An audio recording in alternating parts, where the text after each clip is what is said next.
Hey everybody, Bridgenit of Conscious Economics and Urban Farm Project. We're gonna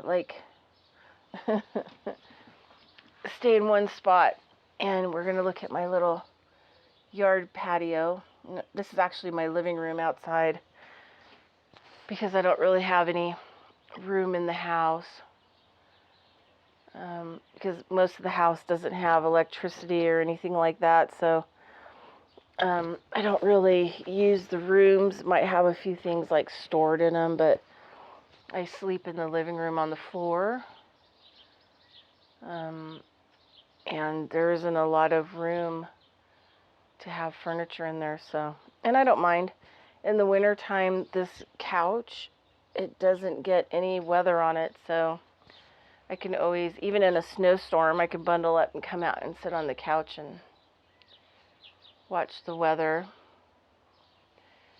And my patio set I paid like $10 for at a garage sale. I love it. It's super heavy, well made. Could endure, 15 years out in the weather. Just got my coffee made. Oh, this whole, weeding thing has just been, I've never been, all of the, farm builds and urban farm builds and land projects and all the places that, I've gone and been and developed for others or developed for myself.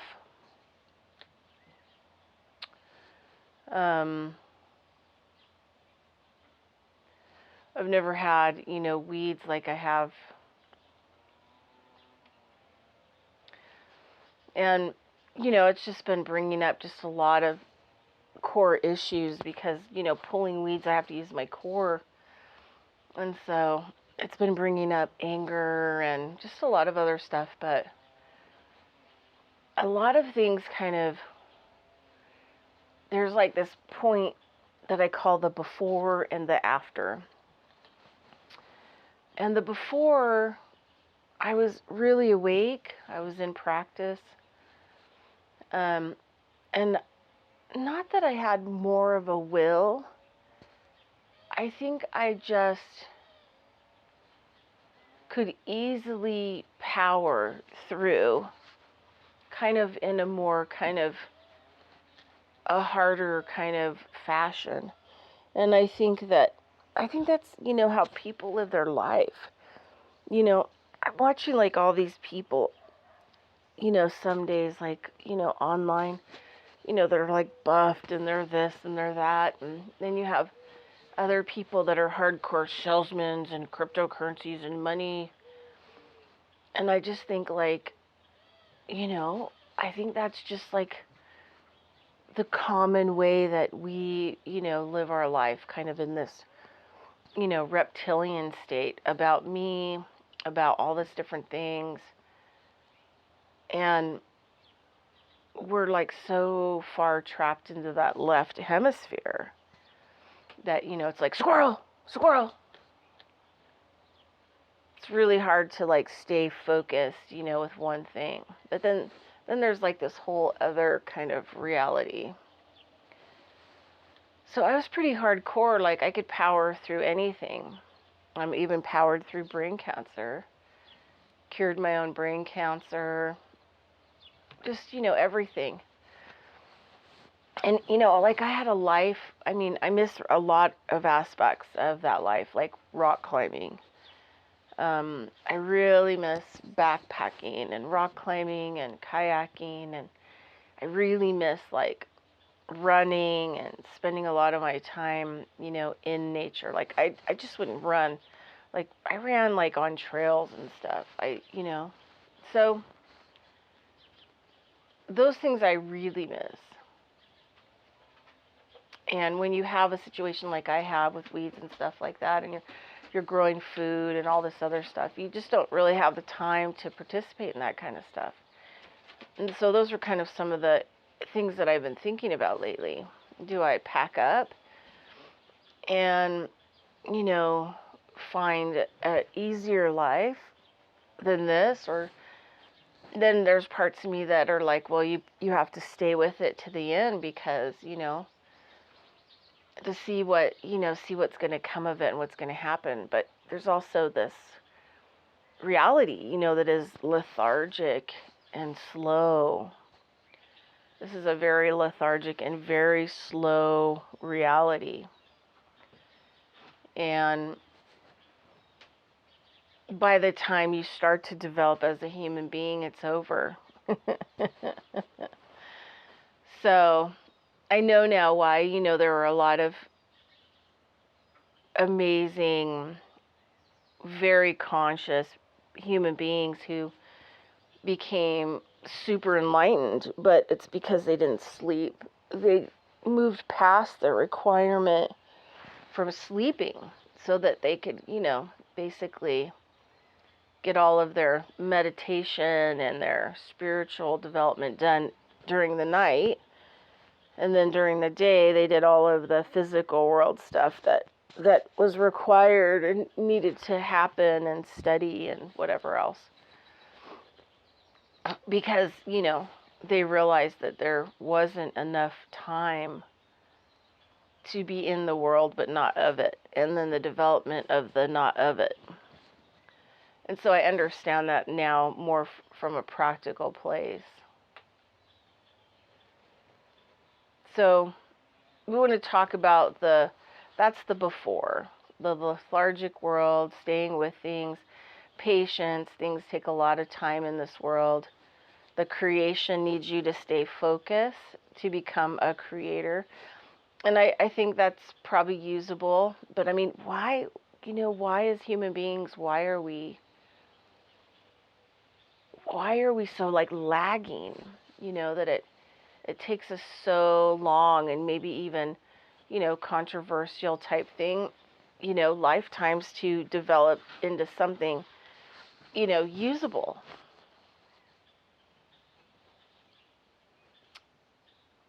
So back in the day, when I was studying with Lakota Sioux women, and after that, and 10 years after that, I spent a lot of time working in the first 8 dimensions. They're very interesting dimensions.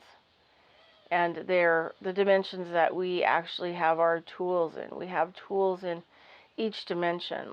These tools are used in a spiritual way, but they're also, as we utilize them in a physical way, we develop those 8-dimensional levels, like, a sword and a staff. And these things are all in. The sad part is that because we don't know, we're not evolved spiritually, we end up using these things against ourselves. We beat our own self over the head, and we cut our own ties, and, we burn our own bridges, and we booby trap ourselves, with our own spiritual explosives, I guess, So, oh, sorry, I started messing around with it. Let's see if I can get it back. Oop, there you go. Sorry about that. My set. My set. Almost toppled. So I kind of, this world really doesn't matter. And I guess, the human development, there's been a lot of shamanic type people who have had the ability to manifest and generate enough power that they were able to escape with their physical bodies, into, dimensions and spaces that maybe are alongside of this one, but are not traveled by many, and able in some cases to build their own worlds, streets and housing, and in a lot of cases they live, there by themselves. And I've talked about this before, about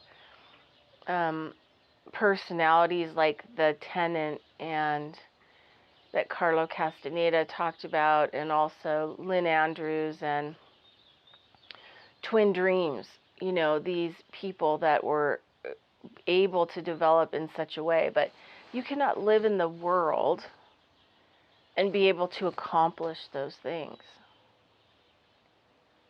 because you need to generate so much energy and power in order to notice the cracks in the doorway, follow the cracks in the doorway, jump through, different cracks in the doorway. There are a few people, I think, that have done it haphazardly, but the people that I'm talking about who've mastered it can do it however they want. They can show up in whatever place and time that they want to.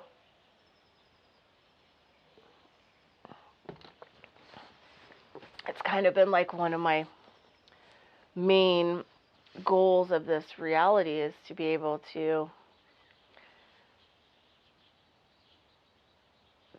clear my slate in a way that it's not draining power and generate power. So a lot of what I'm doing is part of, even with the weeds, is part of this dealing with emotional stuff and being able to stay in the moment, even though there's parts of you, the reptile part doesn't want to. It wants to go find something to be distracted by. It wants to find drama. It wants to be like engaged in drama. It needs, action and activity. And it doesn't really focus very well. And it's not good at pieces of the puzzle. It likes to just swallow the whole puzzle without proper assimilation. And this is why sometimes you can find snakes, dead on the road, or you find snakes that try to eat a porcupine and the pines are sticking up out of their skin and they're, dying because they didn't really take a look at the picture. So, excuse me one second. These weeds have super pollen on them. And I'm like on the ground and the pollen is falling in my face. So it's good. I'm not an allergic person, but the pollen has been really affecting me. So I can say that the plants are working on me. Probably also part of the shift. I mean, they could also be producing medicine that's going into my lungs, the pollen. Because, there was a point in time here in this world before it got really dry that there was pollen everywhere.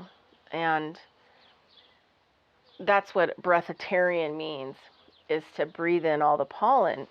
And the lungs were able to digest as food the pollen. It was floating everywhere. So we didn't need the kind of food that we need today, that we actually have to cultivate and grow.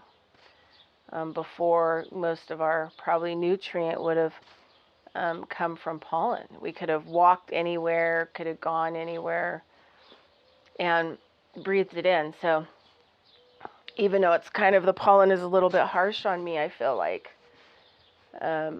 it's also getting my lungs to remember like an older time, and also it's giving me something to digest in my lungs. So, and it's been interesting because I've really needed like way less food. It's kind of an interesting thing. So anyway, let's talk about the after. I guess I should really get to the point.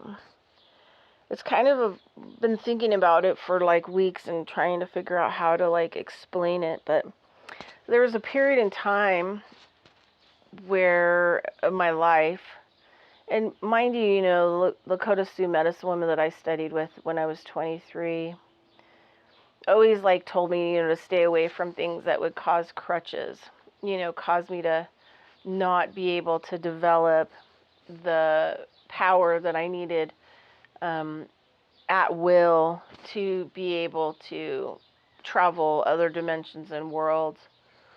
And so in the past, I did dabble in different types of what I call dreaming medicines, peyote,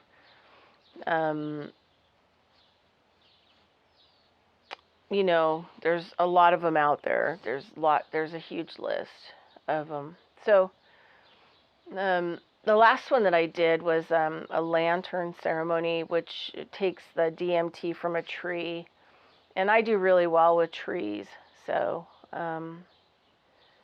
and I mean, as far as medicine, better than a frog. Some of the DMT comes from frogs, and I don't know if I would have, you know, done real well with that medicine. So, and then they bind it with a certain type of gas, and then the lantern, you basically turn it upside down, and the weight pushes the stuff down your throat so that you get it all in, and then you literally pass out. I think I've talked about this before on my channel, but it was such a earth-shaking. Anytime I've done any of these types of medicines, I could do like simple ceremony. And because I'm not really like other people, you know, I don't see colors and interact with, you know, another level of reality. The things that happen to me are I vanish, reappear somewhere else, which I've talked about in videos in the past. And, or like in this case, you know, I went far past the boundaries of this reality. And this reality contains light and sound, color. It's busy. And where I went to, which is what I call the no thing, the nothing, the N-O thing, the no thing, the K-N-O-W thing, no thing, the nothing, the N-O-T-H-I-N-G thing. When I went there, I merged effortlessly into this darkness. And there was like no sound, no light. It was completely exact opposite of this place. And I undulated as one for no purpose. There was like no purpose. There wasn't a focus, there wasn't a purpose, there was nothing. There was nothing. But there was this heightened state of looseness, flexibility, coming into existence with the whole. And then once the experience was over, and sometimes I think in order to have survived this reality, I should have never, the decision was the last time that I would ever mess with altered states, because I spend so much time in altered states. Like I'm a natural altered state person without anything. And it has been so difficult in my life to gain skills to ground and stay in this one. So that's why pulling weeds, even though I'm fighting with a lot of internal stuff, is such a good thing for me. Because it keeps me in the now and out of altered states of reality. And this is why I'm good at medical intuitive work. And so if people are interested, you know, I do appointments online. I'm not going to have websites after August 1st. It's all going away. I can no longer pay for my domains and my websites. And you know, I can't pull weeds. Money is clients. Well, you know, there's a whole other thing going on with that. And so I have to, you know, also kind of let things go. So if people are interested, they can contact me by email, which is bridgenit@gmail.com, for an online video appointment. And you also get the medical intuitive work, which helps you to understand like what in the multi levels, because we are attached to a 64 dimensional layer platform. And if you notice, like most computers will have that same kind of programming on it. It'll say 64 blah blah blah right on it, because that's the kind of the world that we're living in. And so then we can kind of figure out what's going on and how it came to be. And then I also offer some energetic healing to help assist people with that. And I also do online sessions for nutrition and herbal medicine. So it's worth your time. Anyway, so if you want to book an appointment, email me, and I'll put the email in the description, because my websites are going bye-bye. So that's it. I need to focus in on this reality, and this reality is called weeds. And I just can't keep things floating anymore it's a booby trap, and I either get donations and money or whatever for food, or I pay websites to keep going, and the websites are not paying for themselves. So I'm gonna let go.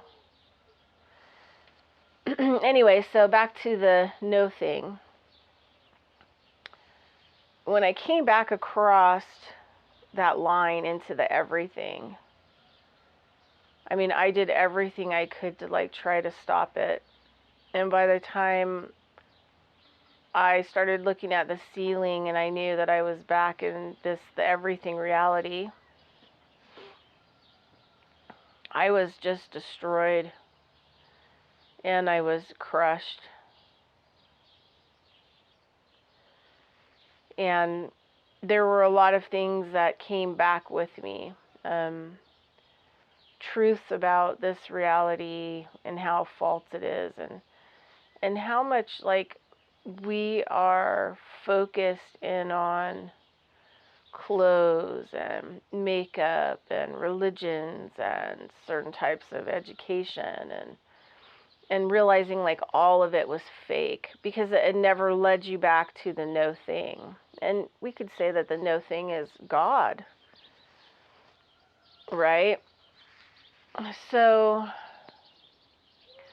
I was never been chronically depressed in my whole life, but I was chronically depressed for 6 months, and for 4 years after, just had a really hard time. And I still, like, to this day think I'm having a really hard time. Like, there were parts of me that never came back. There are parts of me that are still completely void. There are parts of me that know that I'm living in this reality for whatever reason, and my purpose is in the now and whatever I want to focus that energy and attention into. I literally cried for 6 months after that experience, because as soon as I came out of it, like, I couldn't remember how to put clothing on. I had to stay at my friend's house for 3 weeks because I couldn't drive. Like, I couldn't master that skill, because parts of me that were programmed, even though I was very awake, parts of me, like how to use a fork and knife, how to cook a simple meal. I remember standing in the kitchen, like, trying to cook a chili, and I was like just lost. I even the recipe, I was just lost. I couldn't do it. And it was so unbelievably painful. When I had brain cancer, I had a lot of pain. Light really was painful. Sound was really painful. Drama, energy was really painful. But this is kind of like a similar pain. And like having to get into the car the next day after this experience to go to the grocery store with my friend, and just driving there just took way too long. It seemed like it took forever to get where we needed to go. We went into the grocery store, and it was like a huge mistake. I just was so lost in the grocery store, like trying to figure out. And now I look back and I think about that, the kind of figment imagination is gone in this world because of all of the things that we have to master. I mean, we have to brush our teeth. We have to get dressed. If I have to go here, I have to redress. If I'm going to do this, I got to put the gym clothes on. Then I got to come home and do a shower. Then I've got to, make this food. And then I've got to do this. And then I've got to do that with my day. And then I've got to sit down. And it was like, it's all really kind of really a waste of time, because none of it benefits you as a spiritual you. What comes close in my world to benefiting a spiritual me is land, growing plants, even weeding, no matter how much I'm fighting with it internally right now and externally. I think I'm coming close to the end of that battle. And then collecting seeds from the plants. I mean, and also it takes time. It takes volumes and volumes and volumes and amounts of time to happen. Now, I'm not really into a futurized reality where the food is grown aquaponically and you can, pick it there, and so it's not a lot of work and whatever else, so that you can, continue to make money and spend the money and go on vacations and do all this external stuff that really is a conjuring magic trick to get you to do something, which is called make money. And it's a useless waste of your time, because it never takes you back to the no thing. It does not have a pathway back to God, to leaving this world and undulating in the one. That everything is the exact opposite of it. And because of the light and the sound and all of these things going on in it, and the false information about what it is, it sets up a premise to keep you away from God, that darkness and that undulating in bliss and that sense of oneness with no sound would be the darkness. But what if the light world that we're living in is the darkness?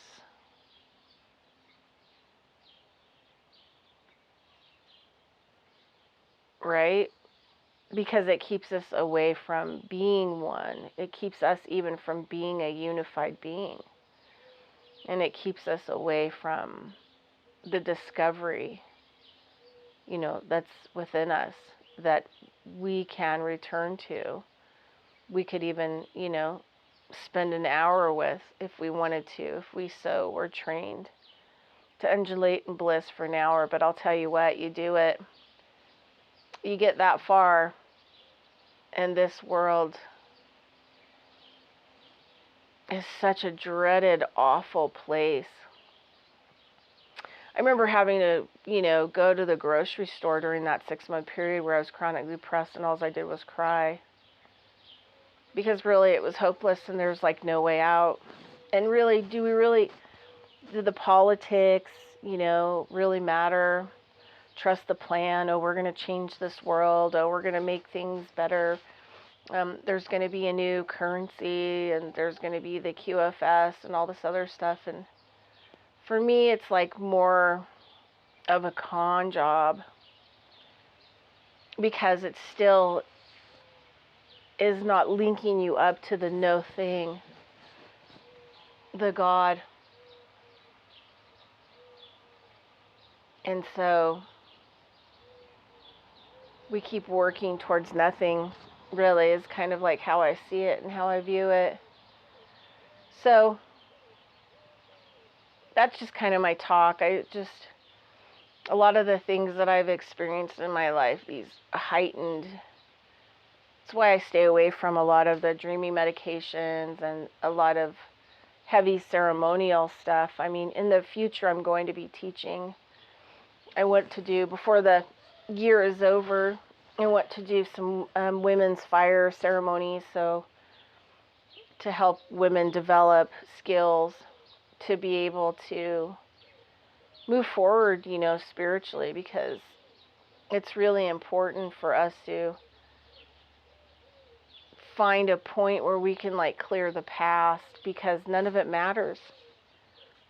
The only thing that matters is our return to the spirit, our return to the oneness where we were carved out of and stolen from originally, and develop to become like a human being, like Steiner and all of his work. And really, thank God I found it, because it helped me to kind of not so much understand this world, but I guess maybe after the whole everything experience, maybe be a little bit more sympathetic to the plight of the development of the human being. And yeah, so that's it. All right, that's your talk for today. And I know it doesn't seem like it's really cutting through, and it's hard to put a lot of this stuff kind of into a language. I watch bees on flowers, and it's languageless.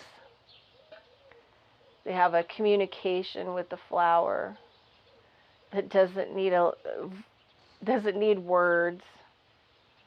Like the natives say, there's like the old sing-songy language, which was a song, the drum beats and stuff, to the plants and the insects and the relationship. And it didn't require words. It didn't require thought. It was like this blissful oneness and interaction where the plants could communicate to us when it was time to harvest them, what they needed. And I think people like Goethe and Goethe really tried to be able to hold on to that in history, hold on to that way of being, and it was so eliminated in this world. So that's kind of like where I'm at. Instead of chopping water and carrying wood, this year I'm pulling weeds. And now I think I'm over the hump emotionally with it, and I'm just really emotional about getting to the core of some of the stuff that I'm getting to, so that I can, connect with the one on kind of a, without all the stuff that's in between in this world. Because no matter what, it's all a lie. No matter what, it's a conjure job. No matter what, it's a distraction.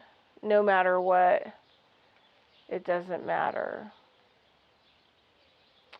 All right, everybody. Have a great day. Talk to you later.